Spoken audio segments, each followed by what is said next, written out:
So to synopsize duality, me, myself, I, everything is relative. You're looking at the world. There's you and the world. From the non-dual perspective, merging with the big self, the absolute, you're all of it, you're none of it, merging with the absolute. There is only the absolute, nothing else is real, all the rest is created by mind. You're looking from, you can't look at the non-dual state, you're looking from there. And the list that we had earlier really describes the natural state, the stillness, the calmness, the peace, it's enough. These are qualities of what we call the natural state. So the big shift that happens from the non-dual is identification with anything in the non-dual state drops, but identification with the absolute drops. And really how it drops is you see through existence itself as another concept. So there's the identity, and the identity is rooted in existence. So seeing that existence is just another concept can bring up a bit of a fight for some people. For some, what happens is that there's a fight for survival. Some experience this as a vacuum, as like a pulling a gravitational pull where you can't help but fight for your life, for your existence. There's some primordial push to survive kicks in. If it happens in that way that there's the void and there's the gravitational pull, if that experience happens. It happened to me, it happens to some people, it doesn't happen to others. Don't worry about it, it's not about creating a checklist. It's just, that's a phenomenon that can happen. That's one way that existence can blow up. Through you fighting and you get beaten. That's the thing. You're in the fight and you're kicking and screaming and you're clinging, because you're dying. And you lose. You actually lose. You're brought to your knees, you're flattened, and it is a dark night of the soul that lasts more than one night, usually. It's a rough one. For some people, yeah, that's just the experience, that's how it unfolds, but for others, it's just, gosh, like, existence is just another friggin' story I've been playing to myself. It's just another story. And sometimes it's just seen through and it's as smooth as that. But you can't conceptually do it. It's got to show itself to be nothing. You know how it works. It's just like it really is nothing. So it's one of those, seeing through existence. But introducing the idea is a good thing because it sets a little bit of attention to it, which kind of starts to investigate anyway. You've invited it there. Jack, is it the same as seeing through the matrix, or is it? It's different. This is a particular foundational stone. Deeper. It's deeper. It's deeper. Existence itself is deeper.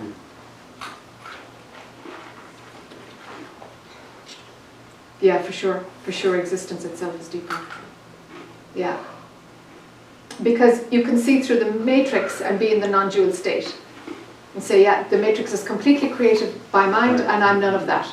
I'm none of that. It's like, yeah, I am none of that. Interesting choice of words. There's existence coming in again, huh? Identity with what? Identity with not that. You see? So we still have this anchor. That's the big shift from the non-dual to like, off we go again. So, existence drops. Okay. Different traditions have different layers of what is exposed along here. But it looks like I'm going to show you how it unfolded itself to me. I guess that's kind of the most authentic thing I could do at this point. So, from here, there is something that can be recognized, that it's partially another piece of non-duality breaking down, but it runs independently.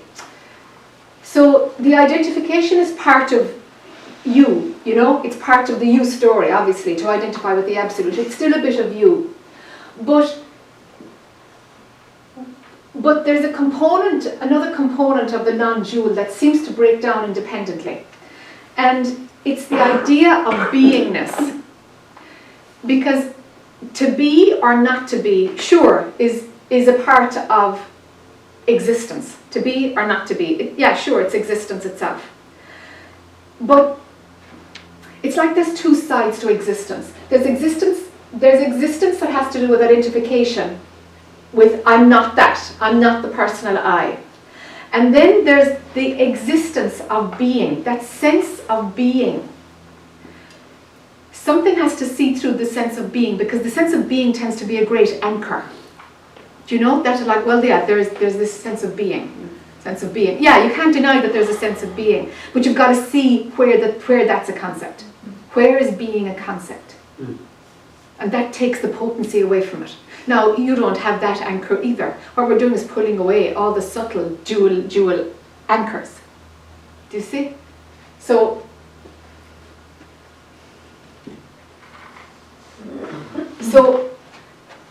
the being that I'm talking about here isn't the one of like things are is or is not, to be or not to be. It's not quite that.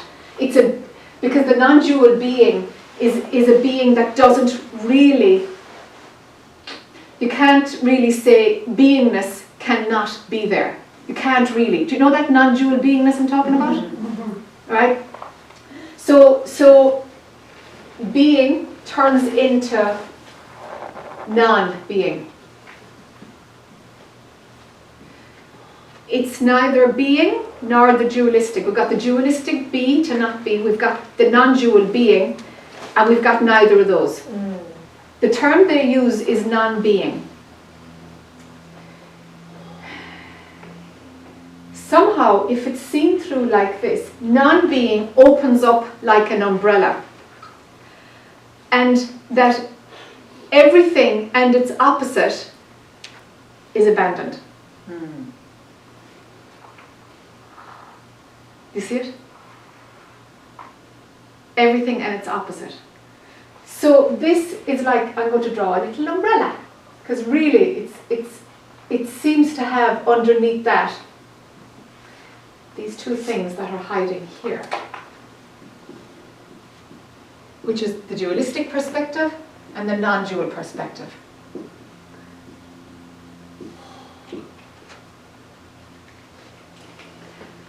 Kind of overlapping this a little bit. Are you with me? Yeah, sort of, some, maybe, maybe not. So the non-dual being is without opposite. Yeah, the non-dual being is already without an opposite. Because like, how do you deny being? Right. Like, what's not being? Right. Do you know that being? That's unto itself. It's unto itself. It's unto itself. Yeah. So now you're at the core of kind of feeling that non-dual presence. Right. The presence that's never not present. Right? So that's like at the back door of duality, of non-duality. Non-duality. Not the back door of non-duality. It doesn't really have an opposite. So you're already moving on. That's the pure stuff. That's the absolute stuff. That's here. That's that stuff we were talking about. It's like the back door of the non-dual. You still with me? Yeah? Okay. Right. So being has to fall down. Presence, I could call it presence as well. I could call it presence. Because it's an experience. Yeah, I mean, if we talk about it, we'll probably bring it into this. Yes. But that's your mind pulling it back there. Yeah. The only way to transcend this is to see it for what it is. Not in the world of opposites, because then your mind can justify it. And then your mind is doing the transcending, and that's not what we're talking about. This isn't about your mind transcending it. It's not. It's about your mind opening up and understanding what this is about. You see? All right?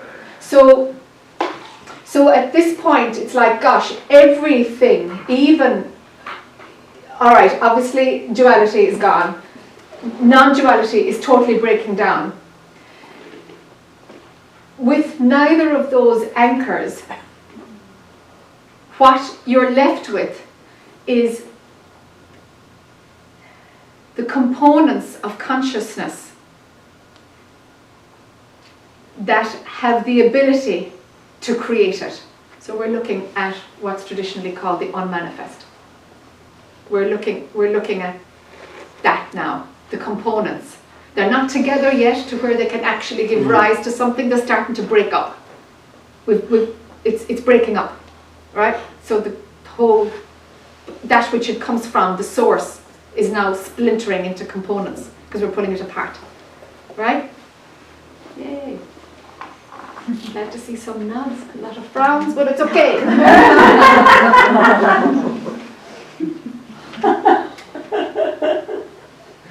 And this, of course, this is a concept and it's going to sound stupid, but that's the best I can do right now. Yeah, like, yeah.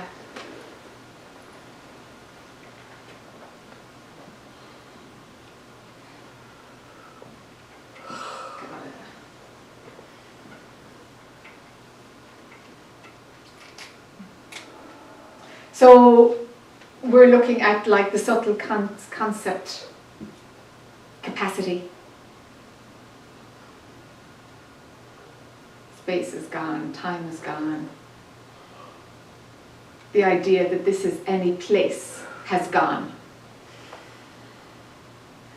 What often happens is that time shows itself to be vertical instead of linear. Because it flips out. Things are turning into their opposite. Yes? So are time and space actual components, or are the components smaller than that? Yeah. Time and space are concepts already a manifestation. The components is the conceptual making structure. Is linear time a component? Is linear time a component?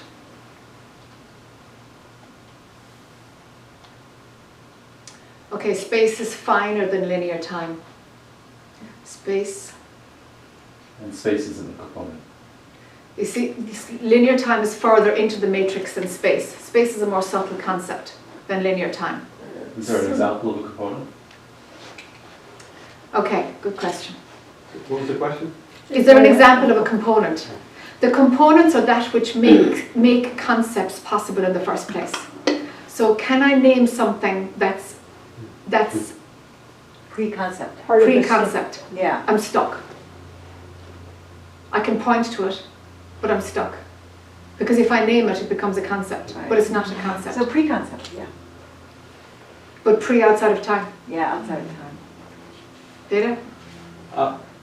Can we say the components of the potentiality? They make up the, I mean, because Yeah. if it comes from the unmanifest, Yeah, the unmanifest has the has the potentiality. Yeah. Yeah, if you're looking at it that way. Yes, my reluctance is around stamping a label on it. That's my reluctance. We're Yeah. sort of doing the same thing when we say there's a component. For sure, for sure. It's particles of that which makes up consciousness. Okay, yeah, okay, we could. Can quantum physics, does this have a place here? Mm. So it's like just totally quarks and just tiny, tiny, tiny. Yeah, but beyond the physical, it's not physical either. It's kind of like, I think it's what quantum physics is grappling with, you know? Right, Yeah. right. Mm. I see filaments in my mind's eye, but I think that's later. Like filaments of energy, but that's later. Yeah, it's much later, yeah. It's much later, yeah. Yes, Connie? But are these, can't you see through space and time way back before you see through existence? Yeah. Way back. Yeah, of course. Yeah. Yeah, space and time are back here, yeah. Is this prior? Is this what you had before is prior, the components and consciousness? I'm breaking up, yeah. Right. I'm going towards prior, yeah. Okay. Yeah. You're doing what you said you couldn't do. I'm trying. Well, I'm trying. Okay, I'm confused now. Right. So the concept making machine, Okay. you just wrote it Yeah, down. I have to find some label. Is that the same concept making machine that I was talking about? Sure. So why is it after prior? It's not. It's not. That is We didn't prior. get to prior yet. yet. That is We didn't prior. Where, get to put prior. prior up there, please.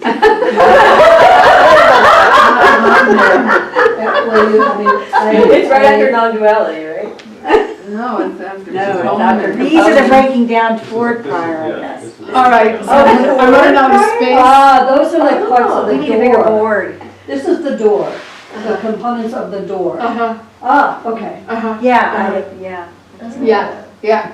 So components of consciousness, concept making mechanism. Okay. Right, it's kind of getting fine now. So, so what blows up here and can be kind of pretty rough for people who attach to the non-dual for a good few years. Truth is a concept. That can be the biggest source of resistance, enabling this to stay in place, the non-dual state to stay in place. Resistance to seeing that truth is just another concept. And of course it is a concept. That can be rough. Because, you know, capital T truth. Yeah. Oh, we do bow down to that. Yeah. You know, and the sacredness and all the rest that goes with it. And, you know, it's like, okay, it's just another building block. It's just another part of it. You know? Okay, it's very far from the non-dual and it really is your friend for a long way. But it too has to fall apart. It too has to fall apart. But couldn't you not call all of the experience truth? Or no? But Yeah. how is that going to break down then? It's like truth was a very good bus that brought you to here. Yeah.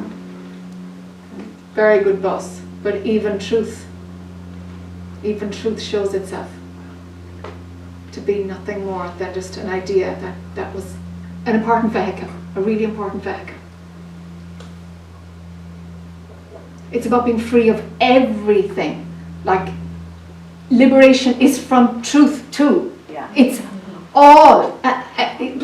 Yeah. I saw free fall. Did you? Yeah, Yeah. yeah. So the liberation, No anchor at all. No. so the liberation you're speaking of when we talked about like dying and going to prior or being at that liberation is like in Buddhism when you don't have to come back. And unless you want to. Yeah, I guess to teach. most don't have to come back from here because this bit tidies up, Okay. you know, and the Okay. body-mind mechanism doesn't need to. So most don't come back after enlightenment. So non-dual is kind of karma-free. Yeah, Oh, sure. okay. You get out Oh, of sure. karma. That's Yeah. good enough for most. Yeah. Yeah, that's pretty darn good, actually. Oh yeah. Sure. I mean, that's enlightenment. That's self-realization. That's a big deal. We're comparing. That's a big deal. Yeah. So most people continue this work after death. Yeah. If they've established well in enlightenment, if self-realization has really gotten solid and clear, Then yeah, they could be going to prior after they die. This breaks up. This doesn't need to happen in the body at all. It's like, it doesn't at all. It's just seeing how the matrix works. Yeah, it's seeing how the really matrix seeing works. how the whole thing is like, whoa, truth had me, you know? And they could conceivably help people hear from there. It doesn't really matter. Doesn't matter. Doesn't it? Doesn't matter. Yeah. Yeah, yeah. So the thing is, consciousness itself breaks down. So that's kind of where we're at now. Our consciousness shows itself to be what it is. You know? Breaks down, breaks up.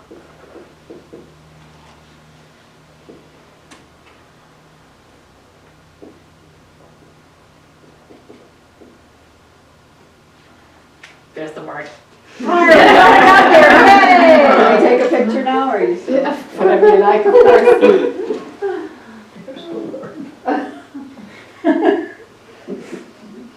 So prior to consciousness is only a pointer. But there's an interesting thing that shows itself along the way. And it's like we could at one level say it's the re-entry of a concept. But actually,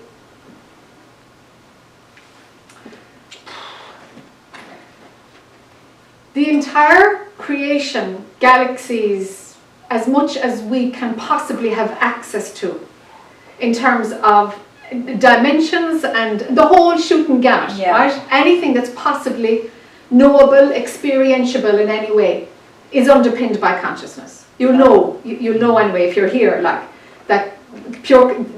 Pure consciousness is under all of it. It's all it's all the It's all same thing conscious. expressing. It's all Yes. consciousness. It's all the same thing expressing, or essence, or love, or truth, or beauty, or life force, whatever you want to call it, universe, whatever you want to call that stuff.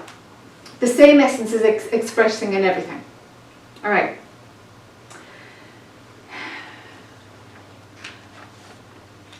When consciousness breaks down, there is a recognition that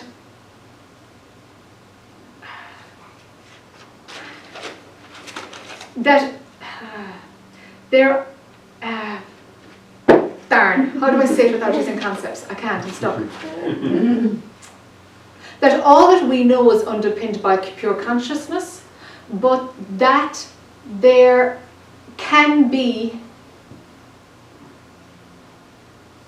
is other that is not underpinned by pure consciousness. So it doesn't have something that's known or knowable, doesn't have, what do you call that, time, space, context, continuity, Doesn't have a framework. doesn't have a framework, doesn't have those building blocks that make functioning possible, doesn't have species and places and planets, and because there's no space, there's no time, there's no nothing. Consciousness manifests in that way, right? There is a capacity to recognize, and you would imagine, well, if we recognize it, what's recognizing it? And it's like, I'm not going there to, because I can completely negate everything I'm saying. But all I can do is present it and say that all that we've ever known or ever explored, spiritually and science is catching up, has been underpinned by consciousness. An underpinning of something else is also possible. And I don't have a word for it yet, but let's see in a few years. Is it at all connected with consciousness? No, not at all. It feels like it's a complete other. Not at all. It feels like it's It's a complete other. other. That's how it feels. It's not in any way connected by Right, right. consciousness. It's not at all connected. And this came with a complete eureka of somehow other can be known when we really understand what consciousness is. When en masse we have embraced the breakdown of pure consciousness. When we have broken it down, some capacity to understand what is beyond what we can see because it comes from pure consciousness. We're so limited as consciousness to recognize consciousness and everything. That's all we're doing now, is recognizing ourselves and everything, recognizing the same in everything, right? So consciousness is recognizing everything as consciousness. But when enough of us can totally recognize how consciousness creates itself and how it breaks down,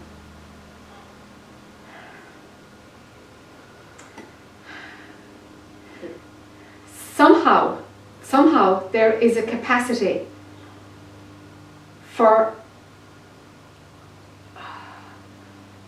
to recognize that consciousness can be replaced. No, consciousness can be the underpinning stratum in an entirely different, I can't even say manifestation because that's the consciousness way of doing it. But is it still consciousness? No. No, it's not even consciousness. No, it's not even like a consciousness. different breed. It's Yeah. a different, Absolutely. yeah, Entirely It's a- different. yeah. Yeah, entirely different. But there's like a response here, I can feel, like the Yeah. energy going up and Yeah. yeah. And so I often say, look, we're really, really friggin' primitive, We're really primitive. And it's like we don't even understand what we're made of. And already it's like, hello, if we can understand what this is and really know the essence of consciousness and see how it breaks down and know that there is prior, without space, without time, without it manifesting, other. Other is the sentence. Yeah, other. Yes. consciousness is underpinning. Yes, Is other underpinning consciousness, or so, it's not even a yeah, touching it. yeah. Entirely different. Entirely. Consciousness is just a piece of the other. I don't think so. I don't Entirely even think different. entirely different. There Entirely seems to different. be no linkage at all. But when consciousness breaks down, it's like, it's a holy fuck moment, actually. Entirely other. That's unimaginable. Yes, yes. But somehow, Yeah, somehow. Jack, would you say the other does not know consciousness? correct. Does consciousness need to break down for other to exist? Not to exist. No. The other thing doesn't have the existence part in it. The other thing is present, or however we can say it, regardless of consciousness. Yes, It's separate, Yeah, doesn't separate. have Yes. any, yes. can you identify, like you, Jack, if you were somewhere and you had like two doors, you know, could you feel it? Do you feel it? Do you perceive it somehow?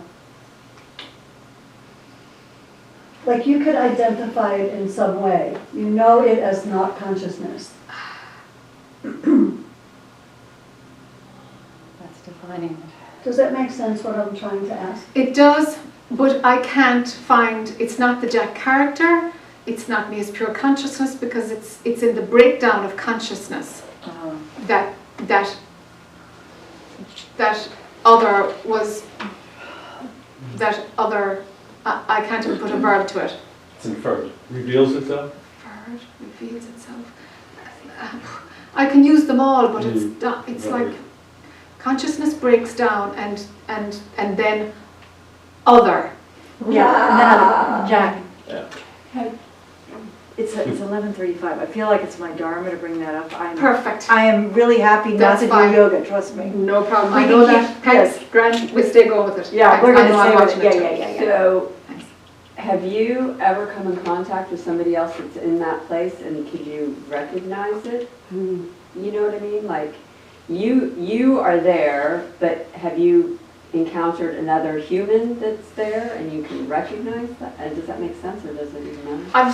I've spoken it to very few. This is maybe the second or third time. Mm-hmm. But here, some people have said, wow. You know, one person said, wow. And somebody else said, oh, you know. Okay. So it's like, that's as good as I got right now. Okay. I don't read much, so only when something is really plunked in front of me or somebody sends me a link to something, I might scan it for a bit. But so Right. if I was well read, it might be out there somewhere. But you can't necessarily perceive it in some way, like in another, you know, I don't even know what I'm trying to ask. Too early yet. Yeah. I think too early yet in my own exploration to know if is there anybody talking about this, because Right. it's kind of, Yeah, it's pretty mind-blowing. yeah, it's kind of heretic on one level. Yes. Yes. Ken Wilber talks a little bit about the evolution of consciousness. Okay. But aside from that, I was wondering, in talking about the breaking down of consciousness, is because on an individual level, we're all at different phases and parts of this evolutionary growth in our consciousness. Yes. But with this disintegration of consciousness, Yes. is that going to be something that's going to be for all of us to be a part of that versus an individual part of that? Does that make sense? I totally get what you're saying. Okay. Because we're all one, so to speak? Yeah, from the non-dual perspective, Yeah. it has to be happening on a global level. Yeah, okay. So that disintegration is going to happen for That all. opening When it is happens, there. it's going to be for all of us. Yeah, the opening is there, like Yeah, it's yeah. already there. Whether Okay. there'll be a recognition in the Claire character, that remains to be seen. Uh-huh. A true recognition. But it's happening for everybody else. Everybody. Okay. Yeah. Yeah. So what That happens access to is there. the physical universe at that point? If we all just dissipate? No, we won't dissipate at all. We'll always continue in some shape or form.